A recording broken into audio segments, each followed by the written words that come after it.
کیا زکوٰۃ کے پیسے سے عام سحری کا انتظام کیا گیا ہے، وہاں جا کر سحری کر سکتے ہیں؟ کسی کو نامعلوم کہ وہ زکوٰۃ کے پیسے ہیں۔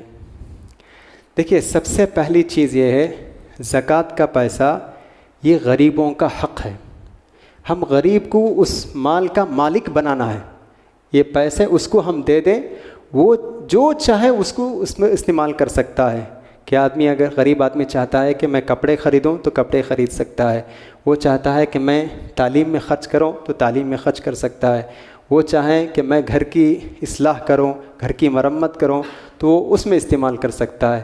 سحری کے لیے انتظام کرنا یا زکوٰۃ کے پیسے سے کنویں کھودنا یا بور لگا دینا، یہ سب درست نہیں۔ یہ غریبوں کا حق ہے، غریبوں کو ہم پہنچا دینا ہے، اور وہ لوگ جو جس میں چاہیں وہ لوگ استعمال کر سکتے ہیں۔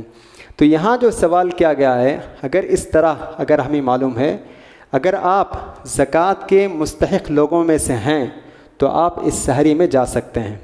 اگر آپ یہ سمجھتے ہیں کہ میں زکوٰۃ کے مستحق لوگوں میں سے نہیں ہوں، فقیر مسکین یہ کیٹیگری میں سے نہیں ہوں، تو نہ جانا بہتر ہے۔ یا کم سے کم یہ ہے کہ جو اس طرح کے جو انتظام کرنے والے ہیں ان سے معلوم کر لیں کہ کیا اس میں کوئی زکوٰۃ کا پیسہ استعمال ہوا ہے یا نہیں۔ اگر وہ کہتے ہیں کہ اس میں کوئی زکوٰۃ کا پیسہ استعمال نہیں ہوا ہے تو پھر شریک ہو سکتے ہیں۔